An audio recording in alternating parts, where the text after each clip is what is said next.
HTML form. An HTML form is a section of a document which contains controls such as text field, password field, checkboxes, radio buttons, submit buttons, menus. ठीक है, HTML forms में हम लोग क्या करते हैं, कुछ text field लेते हैं, पासवर्ड फील्ड लेते हैं, चेक बॉक्सेस लेते हैं, रेडियो बटन्स लेते हैं, सबमिट बटन्स लेते हैं। इस टाइप का एक फॉर्म डिजाइन करेंगे। जनरली HTML फॉर्म हम लोग इसलिए लेते हैं, फॉर्म मतलब क्या होता है कि हम लोग कुछ एक ऐसा सेक्शन बनाते हैं डॉक्यूमेंट में जिसमें हम लोग कुछ इनपुट डाल सकते हैं। जैसे हम लोग ऑनलाइन फॉर्म भरते हैं, जैसे आप लोग परीक्षा का फॉर्म भरे होंगे, एग्जाम फॉर्म, तो उसमें हम लोग बहुत सारी डिटेल इनपुट देते हैं। वो एक वेब पेज में ही खुलता है, उसमें सारी डिटेल्स हम लोग डालते हैं। ठीक है, तो उसका मैं एग्जांपल यहाँ पे दिखाता हूँ। कुछ इस प्रकार का एक फॉर्म हो सकता है, जैसे ये एंटर योर नेम, और ये बॉक्स में हम लोग ने क्या बनाया है, एक टेक्स्ट फील्ड बनाया है यहाँ पे। ठीक है, ऐसा फर्स्ट नेम लास्ट नेम इस टाइप का एक फॉर्म होगा। ठीक है, तो ये फॉर्म्स हम लोग कहाँ पे यूज कर सकते हैं, कहाँ पे लगा सकते हैं, जहाँ पे भी हम लोग को कोई रजिस्ट्रेशन फॉर्म बनाना होगा, ठीक है, या कॉन्टैक्ट फॉर्म बनाना होगा, या कुछ हम लोग को कुछ यूजर से बहुत सारे इनपुट्स चाहिए होंगे, उस केस में हम लोग यहाँ पे HTML फॉर्म्स का यूज करते हैं। ठीक है, आगे देखते हैं। HTML forms facilitates the user to enter data that is to be sent to the server for processing such as name, email address, password, phone number, etc. ठीक है, HTML forms जो है हम लोग ऐसी फैसिलिटी देता है जिससे हम लोग यूजर के थ्रू यूजर के डेटा को एंटर कर सकते हैं, और वो डेटा जो है सर्वर तक सेंड होता है। ठीक है, सर्वर तक सेंड हो सकता है, मतलब हम लोग को अपने क्लाइंट मशीन से अगर कोई भी डेटा सर्वर तक भेजना है तो हम लोग यहाँ HTML में फॉर्म्स का यूज करते हैं। ठीक है, देखते हैं फॉर्म हम लोग क्यों यूज करेंगे actually. Why use HTML form? HTML forms are required if you want to collect some data from the site visitor. ठीक है, जैसे कि हम लोग कोई भी एक वेबसाइट बनाए, उसमें जितने भी यूजर विजिट कर रहे हैं, ठीक है, हम लोग उससे चाहते तो एक छोटा सा फॉर्म भरवा सकते हैं, जैसे कि उसका फर्स्ट नेम लास्ट नेम और ईमेल आईडी, ताकि हम लोग उसको टाइम टू टाइम कुछ न्यूज़ लेटर्स हम लोग भेज सके, कुछ इन्फॉर्मेशन उसको भेज सके। इस प्रकार से कुछ सब्सक्रिप्शन टाइप का एक फॉर्म हम लोग बना सकते हैं। ठीक है, या कोई कॉन्टेक्ट फॉर्म हम लोग बना सकते हैं कि जो भी अगर उस साइट पे विजिट करेगा वो हमें इन डिटेल्स के साथ में कॉन्टेक्ट करेगा। ठीक है, या फिर कोई फीडबैक फॉर्म होगा, रजिस्ट्रेशन फॉर्म होगा, इस टाइप के अगर हम लोग को कोई भी फॉर्म्स हम लोग को बनाने हैं, ठीक है, तो हम लोग यहाँ पे HTML फॉर्म के थ्रू बना सकते हैं। ठीक है, अब यहाँ पे सिंटेक्स क्या होता है इसका वो हम लोग देख लेते हैं। सबसे पहले हम लोग यहाँ पे टैग लगाते हैं, फॉर्म टैग। ठीक है, फॉर्म एक टैग होगा और इसमें दो एट्रीब्यूट लगते हैं, एक होगा एक्शन और दूसरा होगा मेथड। एक्शन में हम लोग सर्वर का URL देते हैं, एक्शन में हम लोग सर्वर का URL देगा। अब सर्वर का URL मतलब वहां पे एक कोई प्रोग्रामिंग लैंग्वेज को यूज करके कोई एक ऐसी स्क्रिप्ट लिखी होगी जो कि सर्वर साइड पे रन होगी। अब सर्वर प्रोग्रामिंग अलग होती है, जो हम लोग HTML पढ़ रहे हैं वो क्लाइंट साइड प्रोग्रामिंग। ठीक है, मतलब क्लाइंट साइड स्क्रिप्ट होती है। ठीक है, और सर्वर साइड स्क्रिप्ट जो होती है वो सर्वर पे रन होता है। सर्वर मतलब कहीं दूर में रखा होगा, वेब होस्टिंग होगा। ठीक है, उसको हम लोग सर्वर बोलते हैं। तो हम लोग का मेन मोटो क्या है अभी, कि हम लोग अभी फॉर्म बनाएंगे। ठीक है, ये एक्शन जो एक एट्रीब्यूट है, ठीक है, फॉर्म से डेटा को इनपुट लेगा और सर्वर तक पहुंचाएगा। और किस मेथड से पहुंचाएगा, गेट से या फिर पोस्ट से। ठीक है, गेट मेथड और पोस्ट मेथड। ठीक है, दो टाइप के यहाँ पे मेथड होते हैं। इसके बारे में हम लोग बाद में पूरा डिटेल जानेंगे HTML फॉर्म्स में।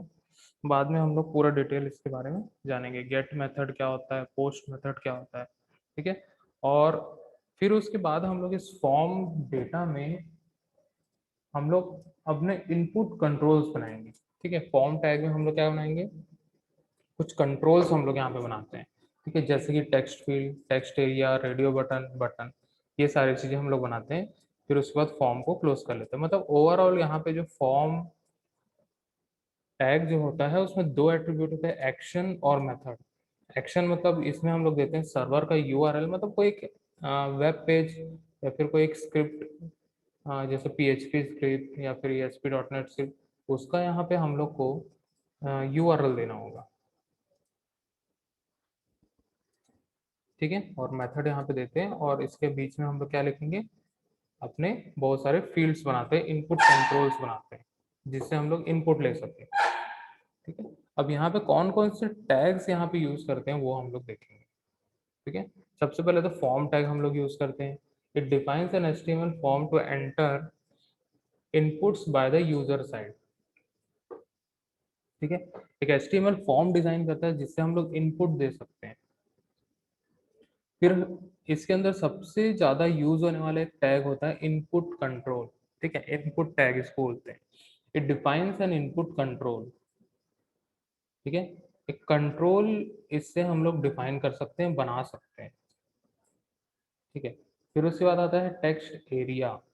ठीक है, टेक्स्ट एरिया मतलब उसमें हम लोग मल्टीपल लाइंस के, ठीक है, मल्टीपल लाइंस के हम लोग क्या दे सकते हैं, इनपुट दे सकते हैं। ठीक है, हम लोग एक लाइन लिखना चाहते हैं, दो लाइन लिखना चाहते हैं, चार लाइन लिखना चाहते हैं, 10 लाइन लिखना चाहते हैं, हम लोग इस टेक्स्ट एरिया से लिख सकते हैं। It defines a multi line input control. Next आता है label. It defines A label for an input element. ठीक है, लेबल डिफाइन करता है किसी भी इनपुट एलिमेंट के लिए, मतलब एक स्टिकर टाइप का होता है। हम लोग इसके अंदर कोई भी टेक्स्ट लिखते हैं और उसको अपने HTML फॉर्म में लगा देते हैं, तो वो किसी भी इनपुट में वो क्या इनपुट दे रहा है उसको बताने के लिए लेबल लगाया जाता है वहां पे। फिर उसके बाद आता है field set. It groups the related element in A form. फिर आता है लेजेंड। ठीक है, it defines A caption for a field set element. ठीक है, फील्ड सेट हमने बनाया, लेजेंड से क्या होगा, उसका एक कैप्शन बना गया। ठीक है, लेजेंड क्या होता है वो हम लोग देखेंगे बाद में। फिर उसके बाद यहाँ पे हम लोग दे दिए सिलेक्ट।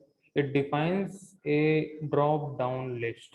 ठीक है, ड्रॉप डाउन लिस्ट अगर हम लोग को बनाना है तो यहाँ पे हम लोग सिलेक्ट टैग का यूज करेंगे। फिर उसके बाद हम लोग यहाँ पे OPT ऑप्शन ग्रुप यहाँ पे हम लोग बना सकते हैं। It defines A group of related option in A drop down list. अगर हम लोग एक ड्रॉप डाउन लिस्ट बनाए हैं, उसमें कोई ग्रुप बनाना चाहते हैं, तो उसके लिए हम लोग यहाँ पे ऑप्शन ग्रुप यूज कर सकते हैं। उसके बाद आता है option. It defines an option in A drop down list. ठीक है, हमने सिलेक्ट टैग लगाया, सिलेक्ट टैग के अंदर ऑप्शन लगाते हैं या फिर ऑप्शनल ग्रुप लगाते हैं। ठीक है, लास्ट में होता है button. It defines A clickable button. तो इतने सारे यहाँ पे हमारे पास फॉर्म के डिफरेंट डिफरेंट टैग्स अवेलेबल होते हैं। तो सबका अलग अलग काम है। सबसे ज़्यादा यूज होने वाला यहाँ पे इनपुट है और टेक्स्ट एरिया है सबसे ज़्यादा। ठीक है, इनपुट और टेक्स्ट एरिया हम लोग सबसे ज़्यादा यहाँ पे यूज करेंगे। ठीक है, फिर आगे देखते हैं यहाँ पे।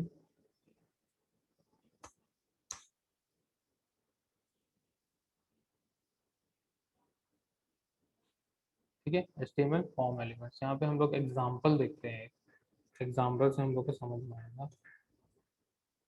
ठीक है, यहाँ पे मैंने एक एग्जाम्पल में लिया है, डायरेक्ट मैं बॉडी टैग से यहाँ पे स्टार्ट किया हूँ। बॉडी हमने लिखा, ठीक है, उसके बाद हमने फॉर्म लिखा। ठीक है, फॉर्म के बाद यहाँ पे लिख दिया एंटर योर नेम। ठीक है, उसके बाद ब्रेक दे दिया। उसके बाद यहाँ पे हमने इनपुट लिखा, input type equal to text. Type equal to text हम लोग लिखेंगे, मतलब इनपुट टैग है, इसका एक एट्रीब्यूट है टाइप।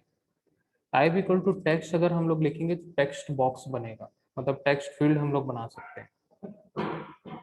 ठीक है, नेम इक्वल टू वहां दे दिए हम लोग यूजर नेम, और फॉर्म को क्लोज कर दिए। फॉर्म को क्लोज कर दिए तो हम लोग को कुछ इस प्रकार का यहाँ पे आ, एक लेबल देखने मिलेगा जो एंटर योर नेम लिखा है, और उसके नीचे एक यहाँ पे बड़ा सा डब्बा मिलेगा। ठीक है, जिसके अंदर हम लोग इनपुट दे सकते हैं।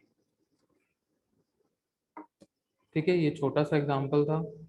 हम लोग एक एक करके इसको रन कर करके देखते जाएंगे।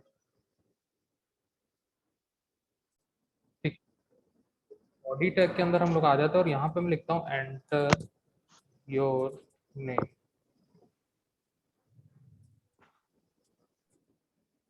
कंपलसरी और नेम हम लोग लिख लेते हैं। ठीक है, फिर उसके बाद यहाँ पे मैं देता हूँ, अब इनपुट टैग कैसे लगाते हैं वहां पे ध्यान से देखेंगे। ठीक है, मैं यहाँ पे लिखता हूँ इनपुट। ठीक है, इनपुट मैंने लिखा। जैसे ही मैं इनपुट लिखता हूँ, ठीक है, इसको क्लोज नहीं करते हम लोग, और यहाँ रिफ्रेश करता हूँ। ठीक है, यहाँ ऑलरेडी एक टेक्स्ट फील्ड बन जाता है। सिर्फ मैंने यहाँ पे इनपुट दिया और कुछ नहीं। ठीक है, सिर्फ मैंने यहाँ पे इनपुट दिया है। ठीक है, लेकिन यहाँ पे हम लोग देख सकते हैं यहाँ पे क्या बन गया है, एक टेक्स्ट बॉक्स बन गया है जिसमें हम लोग कुछ भी चीजें एंट्री कर सकते हैं। ठीक है, कोई भी चीज एंट्री कर सकते हैं यहाँ पे।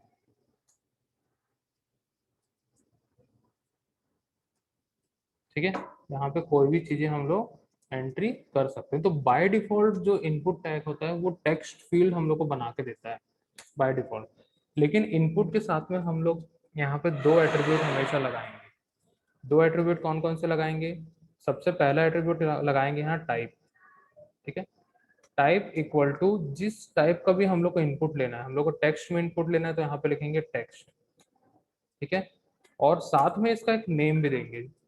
नेम देंगे यहाँ पे। ठीक है,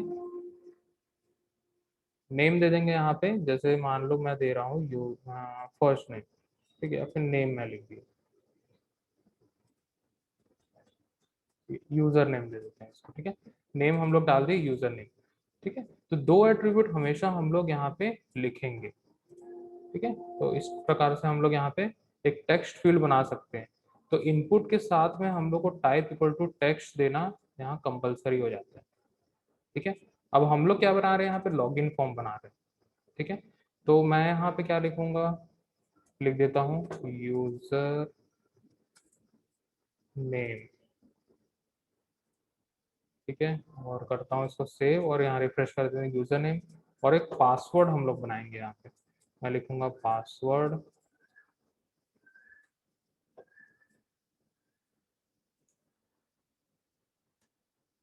ठीक है, पासवर्ड हम लोग लिख लिए, और यहाँ पे हम लोग लिखेंगे input type equal to text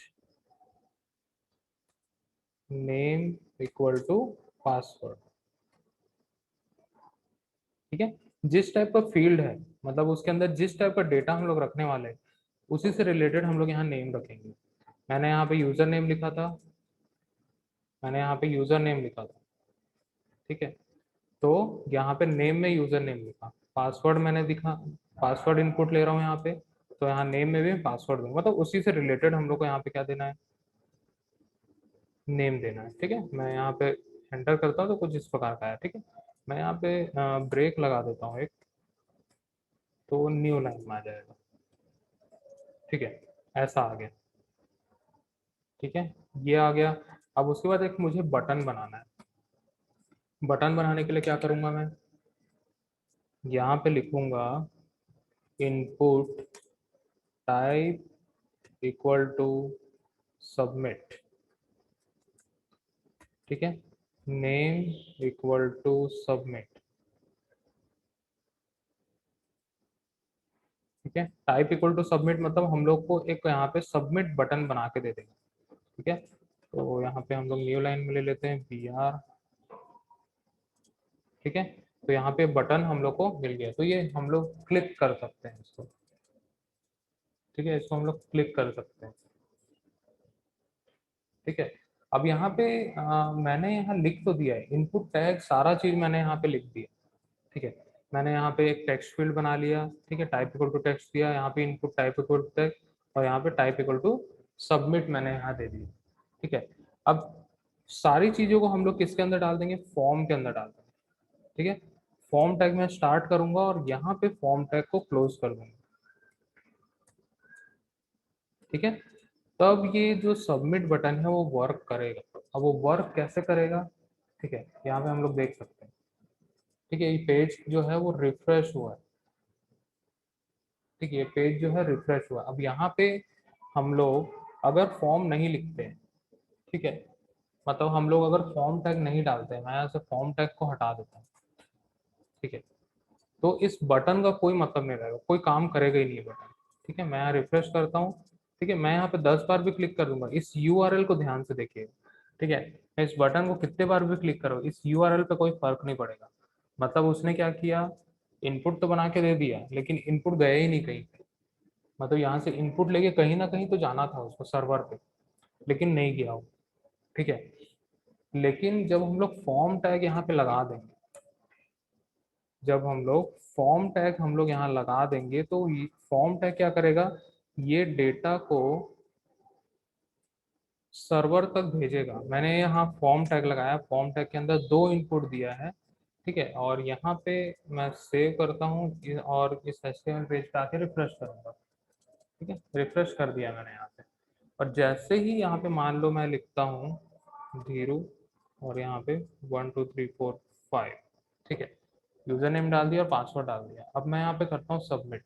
ठीक है, जैसे ही सबमिट बटन पे क्लिक करूंगा तो इस यूआरएल को ध्यान से देखना। ठीक है, क्या चेंजेस होता है वो हम लोग को पता चलेगा। मैं यहाँ पे कर दिया सबमिट। ठीक है, ये पेज रिफ्रेश हो गया और इनपुट खाली हो गया। इनपुट खाली होने के बाद यहाँ पे क्या हुआ कि पेज जो है वो अपना डेटा सर्वर तक सेंड कर दिया। अब सेंड कैसे किया, उसने यूआरएल के थ्रू सेंड किया। यहाँ पे जो दिख रहा है हम लोग को, ठीक है, यहाँ पे जो हम लोग को दिख रहा है ये, तो इसमें हम लोग देख सकते हैं, क्या देख सकते हैं, ये जो यहाँ पे यूआरएल हम लोग को दिख रहा है, इस यूआरएल में सबसे पहले हम लोग का फाइल नेम है, उस पर क्वेश्चन मार्क यहाँ पे दिया हुआ है। क्वेश्चन मार्क के बाद यूजर नेम यहाँ पे दिया है। ये यूजर नेम क्या था, इनपुट में जो हमने नेम दिया था। ठीक है, इनपुट में input type equal to text, name equal to user name हमने दिया था, वो यूजर नेम है ये वाला। ठीक है, उसमें हम लोग ने धीरू इनपुट किया था, तो user name equal to Dheeru बता रहा है, और यहाँ पासवर्ड इक्वल टू 1 2 3 4 5 यहाँ पे बता रहा है। ठीक है, और and submit equal to submit. ठीक है, तो ये क्या बोल रहा है कि इस यूआरएल से, ये जो यहाँ पे यूआरएल दिख रहा है, इस यूआरएल से वो अपना सारे पेज का डेटा, मतलब जो भी उस फॉर्म में भरा होगा उसका डेटा इस यूआरएल के थ्रू सर्वर तक जाता है। ठीक है, मतलब ये कैरियर है। सारा चीज जो होता है यूआरएल से ही जाता है। मतलब हम लोग क्लाइंट और सर्वर से अगर इंटरेक्ट करते हैं, तो दोनों हम लोग कैसे कर सकते हैं, इंटरनेट के थ्रू, यूआरएल से। जितने भी डेटा सेंड करना है, रिसीव करना है, क्वेरी सेंड करना है, सब चीज हम लोग यूआरएल से ही करते हैं। ठीक है, जब तक अगर हमारे पास यूआरएल नहीं होगा तो हम लोग अपने डेटा को सेंड नहीं कर पाएंगे। तो फॉर्म्स भी यही करता है। ठीक है, तो बाय डिफॉल्ट यहाँ पे गेट डेटा यूज कर रहे हैं हम लोग। ठीक है, गेट मेथड यूज होता है यहाँ पे। ठीक है, जो फॉर्म में मैंने 2 टाइप के मेथड बताए। ठीक है, यहाँ पे मेथड इक्वल टू, या तो हम लोग लिख सकते हैं गेट, ठीक है, या तो हम लोग लिख सकते हैं पोस्ट। ठीक है, अगर हम लोग यहाँ लिखते हैं गेट, ठीक है, गेट मैंने लिखा है यहाँ पे, और यहाँ आके रिफ्रेश करता हूँ। ठीक है, रिफ्रेश मैंने कर दिया, इसको मैं हटा देता हूँ। ठीक है, रिफ्रेश मैंने कर दिया यहाँ पे, और यहाँ पे वापस से लिखता हूँ 0 1 2 3 4 5। ठीक है, मैंने यहाँ पे इनपुट दे दिया 0 और 1 2 3 4 5, सेम मैंने इनपुट दिया। फिर मैं यहाँ पे बटन दबाता हूँ सबमिट। ठीक है, यहाँ पे अभी भी हम लोग को सेम चीजें देखने मिल रही है। मतलब यूआरएल से हम लोग ने क्या इनपुट दिया है और क्या, मतलब जो यूजर नेम है और पासवर्ड क्या क्या दिया, सारा चीज हम लोग देख सकते हैं। ठीक है, गेट मेथड में यूआरएल से सारा डेटा हम लोग को मिल जाता है। ठीक है, अगर मैं यहाँ पे कर देता हूँ पोस्ट, ठीक है, अगर मैं मेथड यहाँ पे पोस्ट कर देता हूँ और आके यहाँ पे रिफ्रेश करता हूँ, ठीक है, रिफ्रेश कर देते हैं यहाँ पे। ठीक है, रिफ्रेश मैंने कर दिया और वापस से मैं यहाँ पे डालता हूँ, सेम चीज में डाल रहा हूँ। ठीक है, और अब मैं यहाँ सबमिट बटन दबाऊंगा तो इस यूआरएल में क्या होगा, ठीक है, यूआरएल में क्या होगा, डेटा चले गया। ठीक है, लेकिन इस यूआरएल पे कुछ भी हम लोग को नहीं दिखा, ठीक है। तो ये एक टाइप की सिक्योरिटी फीचर होता है, ये मेथड के थ्रू अगर हम लोग पोस्ट मेथड यूज करते हैं तो हम लोग को एक सिक्योरिटी मिलता है कि हम लोग यूआरएल पे कुछ नहीं देख सकते, मतलब क्या इनपुट हम लोग दिए और क्या वहां सेंड हुआ ये बिल्कुल पता नहीं चलेगा, ठीक है। तो गेट और पोस्ट मेथड में यही डिफरेंस होता है, ठीक है। ये आगे भी हम लोग देखेंगे, ठीक है। तो ये छोटा सा इंट्रोडक्शन था फॉर्म के बारे में, फॉर्म के बहुत सारी चीजें हम लोग और